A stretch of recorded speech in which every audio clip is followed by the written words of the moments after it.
Bonjour à tous, j'espère que nous nous portons tous très bien ce matin.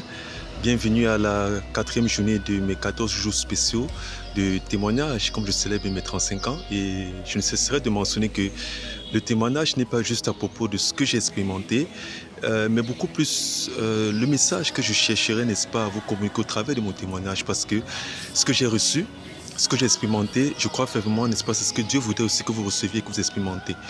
Et comme j'ai tantôt promis hier, aujourd'hui, n'est-ce pas, nous continuons toujours en parlant de la marche avec le Seigneur, bien sûr.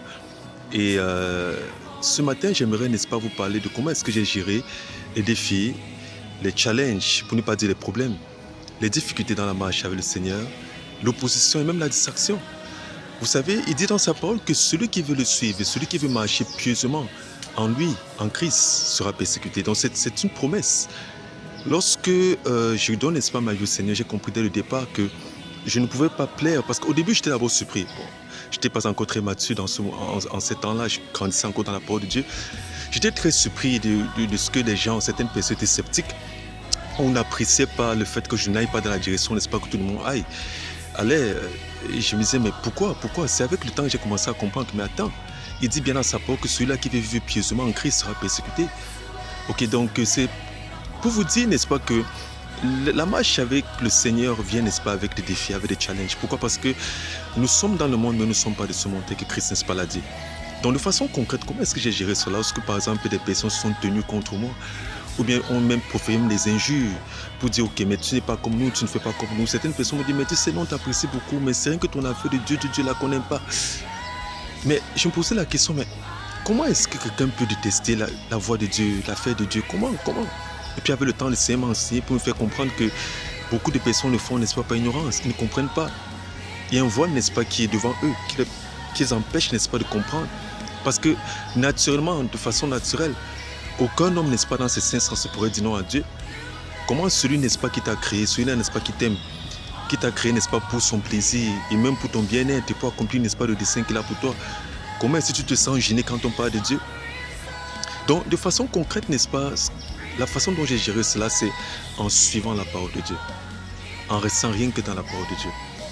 Par exemple, un simple verset qui dit, par exemple, que nous ne devons pas nous compromettre, nous ne devons pas nous retrouver, n'est-ce pas, dans un joug étranger, n'est-ce pas, avec ceux qui sont dans les ténèbres, ceux qui ne connaissent pas le Seigneur. Qu'est-ce que cela veut dire? Par exemple, je ne peux pas me retrouver aujourd'hui en train de suivre, n'est-ce pas, les gens du monde dans n'importe quoi qu'ils font. La Bible parle, n'est-ce pas, de ceux, par exemple, qui ne sont pas en Christ, tout ce qu'ils ressentent l'envie de faire, ils font. Ils sont gouvernés par les cinq sens.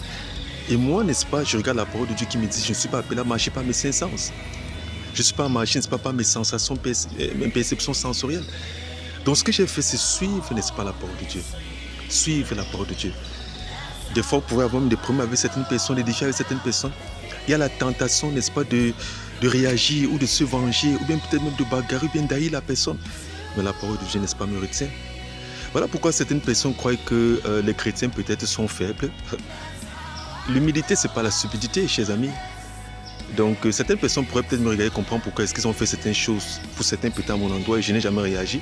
Ce n'est pas la faiblesse, mais je suis, n'est-ce pas, la parole de Dieu. Donc, de façon très simple, la façon dont, n'est-ce pas, j'ai eu à gérer, n'est-ce pas, que ce soit les défis, les problèmes, n'est-ce pas, dans la marche avec le Seigneur. Quand je dis les problèmes, ce n'est pas comme si la marche avec le Seigneur vient des problèmes. Je veux dire les défis que je traverse en marchant avec les personnes, parce que je suis dans le monde, je suis appelé à interagir avec les gens. Ok, quand tu donnes ta vie au Seigneur, bien que tu es appelé à marcher sur les scènes de sécurité, Dieu ne te sort pas du monde, tu es encore dans le monde, mais tu n'es pas appelé à fonctionner par le système du monde. J'ai géré cela, n'est-ce pas, en suivant la parole de Dieu. Et puis, un mot rapidement concernant la distraction. Ce qui peut être divertissement pour certains, peuvent être la distraction pour d'autres. Et il s'agit, n'est-ce pas, de la perception qu'on a de cela. Ok, je peux être assis, n'est-ce pas, en train de regarder un programme à la télévision, pendant que sa diversion de personne, c'est une distraction pour moi. Pourquoi? Parce que quand je regarde le contenu de ce qui est partagé, ça va à l'encontre de ce que le Seigneur, n'est-ce pas, me dit dans sa parole, de la direction, n'est-ce pas, que Dieu me donne. Qu'est-ce que j'ai donc dû faire au fil, n'est-ce pas, de toutes ces années? J'ai dû, n'est-ce pas, filtrer, n'est-ce pas, les choses auxquelles je m'expose, ce que je regarde, ce que j'entends, ce que j'écoute. Je ne me retrouve pas dans n'importe quel forum, je ne me retrouve pas dans n'importe quel groupe, je ne regarde pas n'importe quoi. Je protège, n'est-ce pas, mes oreilles, parce que je protège, n'est-ce pas, ce que j'écoute. Ok, pourquoi? Parce que lorsque tu écoutes quelque chose, ça entre et ça pénètre dans ton esprit, ça t'affecte. Ok, la vie, elle est spirituelle. Je ne vais pas entrer dans l'enseignement concernant ce domaine-là aujourd'hui. C'est juste pour mentionner, n'est-ce pas, que les yeux, les oreilles, ça, ce sont les portes d'accès. Hein? Donc, au fil, n'est-ce pas, du temps, j'ai dû, n'est-ce pas, filtrer. Filtrer, n'est-ce pas, ce que je regarde, filtrer. Et puis, dans le même sens aussi, l'entourage, c'est très important. Et pour ceci, ce que je dirais, c'est que Dieu ne nous appelle pas à rejeter ceux qui ne le connaissent pas. Ok. Par exemple, j'ai beaucoup de personnes qui sont autour de moi aujourd'hui qui jusqu'à présent n'ont pas encore invité Christ en leur cœur, n'ont pas encore fait le Seigneur de Jésus-Christ, Seigneur de la vie. C'est pas pour dire que je les rejette, mais en général, ces personnes, n'est-ce pas, sont plutôt ces personnes qui, je dirais, peut-être pourraient m'éviter, entre guillemets, dans le sens qu'ils vont savoir que non, si on veut faire nos sorties, on ne peut pas l'inviter. Lui, il va commencer à nous sortir les versets bibliques, il va nous dire que la parole de Dieu fait ceci. Mais ce que je peux dire par rapport à ça, c'est que le chrétien doit tout simplement se rassurer qu'il reste dans la parole de Dieu. Ok. Moi, de façon concrète, je n'ai jamais, n'est-ce pas, chassé qui que ce soit autour de moi. En général, n'est-ce pas, c'est ceux, n'est-ce pas, qui n'apprécient pas peut-être ma marche avec le Seigneur, qui se sont retirés, entre guillemets. Pourquoi? Parce que je reste dans la parole. Ok. Et je suis ferme, n'est-ce pas, dans ma marche avec le Seigneur. Tu vois, par exemple, m'inviter dans tel endroit. Je veux dire que bon, moi, vraiment, mes valeurs ne me permettent pas de me retrouver à un certain endroit, à une certaine heure.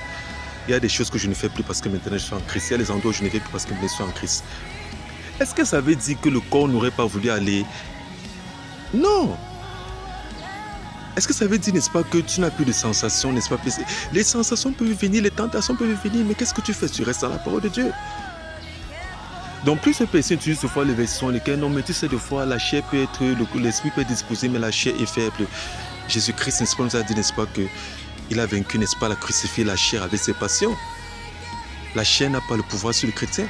Donc, tout ce que je suis en train de vous dire, je fais l'effort pour que la vidéo ne soit pas longue.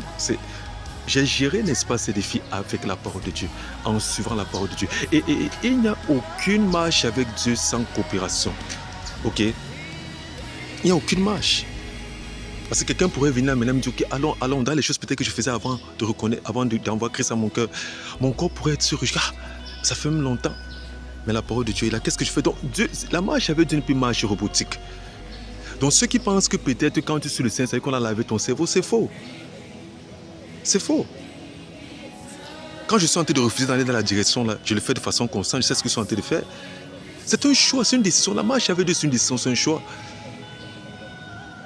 Et au fil des années, n'est-ce pas, j'ai cultivé, n'est-ce pas, ce qu'on appelle vaincre la chair, discipliner ma chair, vaincre la chair, discipliner ma chair. Et le focus, c'est-à-dire le point focus ici, central, c'est la décision et le choix. Je ne fais que mentionner ça depuis lundi, c'est votre choix, votre décision. J'ai décidé, n'est-ce pas, que je vais suivre le Seigneur. J'ai décidé, n'est-ce pas, que je vais être sérieux avec lui.